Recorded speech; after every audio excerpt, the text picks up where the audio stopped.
en étant à la tête de l'État, s'il avait vécu ou dirigé pendant 30 ans le Burkina Faso, ça ne m'aurait posé aucun problème.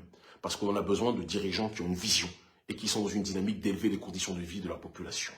Mais lorsque vous êtes dans une optique d'humilier le peuple, lorsque vous êtes dans une politique et une optique de paupériser le peuple, lorsque vous êtes dans une optique de soumettre votre nation à l'oligarchie d'Occident ou à quelconque oligarchie que ce soit, je ne peux tolérer, nous ne pouvons tolérer cette situation. Donc je lance un appel à tous les Africains d'être solidaires vis-à-vis du peuple comorien qui est en train de souffrir le martyre à l'heure actuelle, et j'appelle tous ceux qui peuvent se battre. Que la paix, si possible, je dis bien si possible, parce que la situation actuelle ne requiert pas, à mon sens, dans bon nombre de nos pays en Afrique, que la paix puisse s'installer de manière durable dans nos cœurs et dans nos esprits.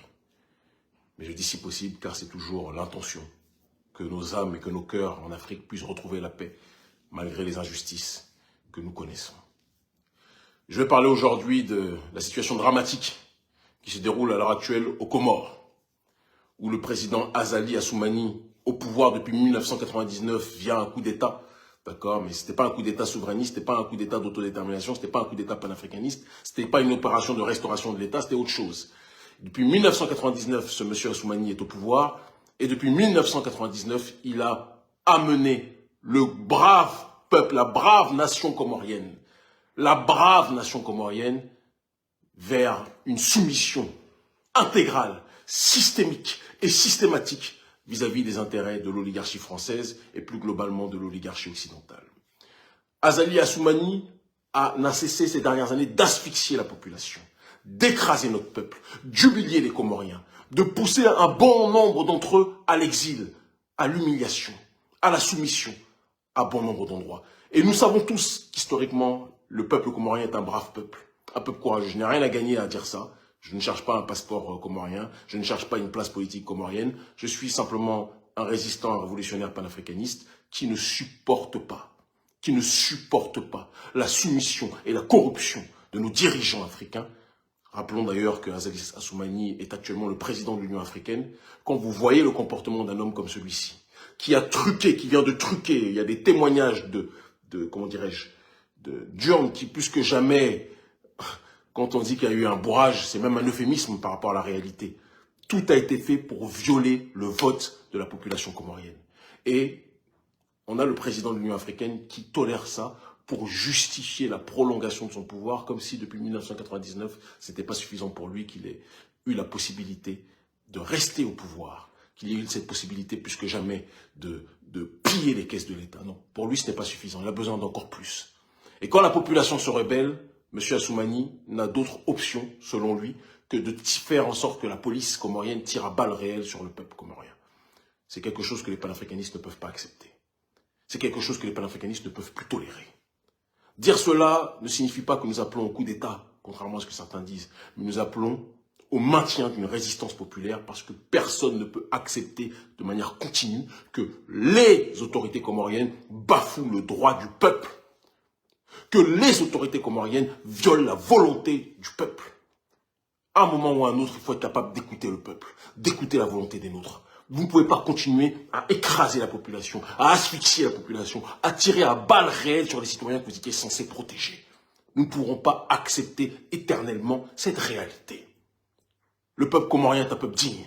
Le peuple comorien est un peuple courageux. Le peuple comorien est un peuple qui veut l'autodétermination. Le peuple comorien est un peuple qui veut que sa voix puisse être respectée. Le peuple comorien veut que son dirigeant soit un dirigeant qui soit en adéquation avec la volonté de l'autodétermination de la population. Et malheureusement, on est dans une situation qui perdure, où on a un dirigeant qui vit dans une sorte d'autisme politique, dans une sorte d'autarcie politique, déconnecté de la volonté des masses, mais ultra connecté à la volonté du président Emmanuel Macron. Et c'est ce président, je ne sais pas si vous vous rendez compte de la dinguerie, qui aujourd'hui est celui qui dirige l'Union africaine. Qu'est-ce que cela signifie pour nous autres populations? Qu'est-ce que cela signifie pour les Africains dans leur globalité? Quand on a des dirigeants qui ne cessent de violer les droits du peuple, qui bradent les marchés de nos États à l'oligarchie occidentale, d'accord, qui sont à quatre pattes devant l'Occident, mais qui sont avec le fusil à pompe et les armes, non pas blanches, mais les armes létales, d'accord, qui peuvent tuer la population, qui brandissent ces armes contre leur propre peuple, alors qu'ils étaient censés être à la tête de l'État pour protéger le peuple. Et ce qui se passe aux Comores, ça s'est passé à bon nombre d'endroits, dans bon nombre de pays. Ça s'est passé dans mon pays, le Bénin. Ça se passe dans bon nombre de pays en Afrique francophone, mais même au-delà. Pendant combien de temps pensez-vous qu'on va accepter ces réalités-là? Donc, M. Azali Assoumani, je vous le dis avec une très grande froideur, une très grande lucidité. Si vous continuez de tirer à balles réelles sur le peuple, je crains que la manière dont vous êtes arrivé au pouvoir, même si je n'appelle pas au coup d'État, mais je crains que cette manière dont vous êtes arrivé au pouvoir soit la manière qui va vous déplacer du pouvoir. Arrêtez de tuer votre peuple. Arrêtez de persécuter votre peuple. Arrêtez de violer la volonté populaire comorienne. Arrêtez de persécuter vos citoyens. Vous étiez là pour les protéger, vous n'étiez pas là pour les humilier. On ne peut pas tolérer éternellement que nos présidents, que nos dirigeants dirigés se comportent quelque part comme les marchepieds de l'impérialisme occidental et se comportent comme des assassins de leur peuple. Vous n'êtes pas à la tête des Comores pour cela. Vous n'avez pas été à la tête des Comores pour cela. Quand bien même les élections d'antan étaient déjà entourées d'un brouillard, d'un soupçon d'irrégularité, vous avez continué à régner. Mais cette fois-ci, c'est le mandat de trop. C'est le mandat de trop. Qu'on soit très clair, je ne fais pas partie des gens qui disent que il faut qu'on ait systématiquement une alternance démocratique. Si le dirigeant qui est à la tête de l'État est un dictateur éclairé, c'est-à-dire un dirigeant qui fait en sorte de pouvoir élever les conditions de vie de sa population, comme c'était le cas pour Kadhafi, moi je n'ai aucun problème. Si Sankara avait vécu pendant 50 ans en étant à la tête de l'État, s'il avait vécu ou dirigé pendant 30 ans le Burkina Faso, ça ne m'aurait posé aucun problème. Parce qu'on a besoin de dirigeants qui ont une vision et qui sont dans une dynamique d'élever les conditions de vie de leur population. Mais lorsque vous êtes dans une optique d'humilier le peuple, lorsque vous êtes dans une politique et une optique de paupériser le peuple, lorsque vous êtes dans une optique de soumettre votre nation à l'oligarchie d'Occident ou à quelconque oligarchie que ce soit, je ne peux tolérer, nous ne pouvons tolérer cette situation. Donc je lance un appel à tous les Africains d'être solidaires vis-à-vis du peuple comorien qui est en train de souffrir le martyre à l'heure actuelle.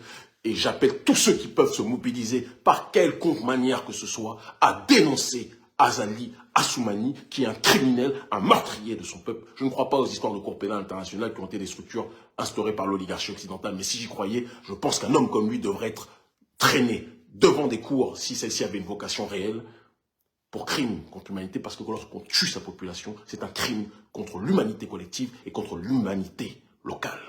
On ne peut pas accepter cette réalité-là. Force au peuple comorien. Force à tous les résistants, force à toutes les femmes, tous les hommes, tous les enfants qui aujourd'hui ont décidé de se mobiliser pour contester l'hégémonie d'un clan qui pille les ressources de l'État et qui humilie, qui bafoue les valeurs comoriennes. Nous vous aimons, peuple comorien. Nous sommes avec vous. L'africanité qui est en vous et l'africanité partagée par nous tous, nous vous aimons. Vous n'êtes pas seuls. Et Azali Assoumani, de la même façon qu'un vent est passé au Mali, qu'un vent est passé au Burkina, qu'un vent est passé en Guinée, qu'un vent est en train de passer au Bénin. 2024 va être une belle année. Je le dis, ce vent-là, tu as beau fermer toutes les portes, il risque de passer par la fenêtre, risque de passer aux Comores si tu continues de mépriser le peuple et de tuer ton peuple. Nous ne l'accepterons plus. Le 21e siècle est le siècle du pouvoir au peuple africain, le pouvoir de pouvoir décider de sa propre destinée, le pouvoir, la capacité de pouvoir matérialiser plus que jamais sa volonté, maîtriser son destin, contrôler les ressources de l'État, contrôler les ressources issues de nos terres, faire en sorte que ces ressources bénéficient au peuple et non plus à l'extérieur, ou à un clan de kleptomanes qui ont le vol dans le sang, qui ont le vol dans leur ADN politique. Nous ne pouvons plus l'accepter. Peuple des Comores, tenez debout. La jeunesse panafricaniste est avec vous. L'autodétermination a un prix parfois, c'est le sacrifice, c'est la prison. Je sais de quoi je parle. Ça peut être la déportation, ça peut être l'exclusion, ça peut être l'expulsion, ça peut parfois être la mort. Mais nous prions qu'il y ait le moins de morts possible. Nous prions que le boucher à la tête des Comores cesse sa barbarie, reprenne ses esprits et décide de rendre le pouvoir au peuple, ce qui serait la voie la plus lucide, ce qui serait la décision la plus logique quand on sait le comportement qu'il a depuis trop longtemps à la tête de cet État. Je vous aime en crever. Je suis avec vous. En l'honneur de nos ancêtres méritants, qui se sont battus pour notre autodétermination, excusez-moi, et en l'honneur plus que jamais de toutes celles et ceux aux quatre coins du monde qui veulent plus de justice sociale, qui veulent un système et une société où l'égalité règne. Ce n'est pas une vision fictive, mais qu'il y ait au moins un minimum de justice sociale dans nos États, c'est ce que nous voulons. Si M. Azali Assoumani avait eu cette compréhension, d'au moins essayer de lutter contre les écarts de richesse qui sont abyssaux aux Comores, comme partout ailleurs en Afrique. Si M. Assoumani avait compris la nécessité de lutter contre la corruption, avait compris la nécessité de faire en sorte d'élever les conditions de vie de sa population, il n'y aurait pas la colère et la contestation qu'il y a aujourd'hui. Ce n'est pas simplement parce que Assoumani dirige l'État depuis 1999, c'est parce que depuis 1999, Azali Assoumani n'a pas fait le travail. Et je le dis et je le répète, en plus de cela, en plus de ne pas avoir fait le travail pour le peuple, il vend les ressources de notre État à l'oligarchie française. Ça ne peut plus durer. Et c'est une honte qu'un dirigeant comme celui-ci soit à la tête de l'Union africaine. C'est une honte. Quelqu'un d'illégitime, quelqu'un qui n'est pas porté par le peuple, quelqu'un qui est méprisé par le peuple, vous tolérez que ce dernier soit à la tête de l'Union africaine. Ça aussi, ça ne pourra plus durer. Il va y avoir une réforme des institutions. Et on fera en sorte que ces institutions nomment à leur tête des gens qui luttent pour l'autodétermination réelle et avérée de notre population. Je vous aime en crever. Prenez soin de vous. L'Afrique libre ou la mort, nous vaincrons. Ils commencent tous à comprendre.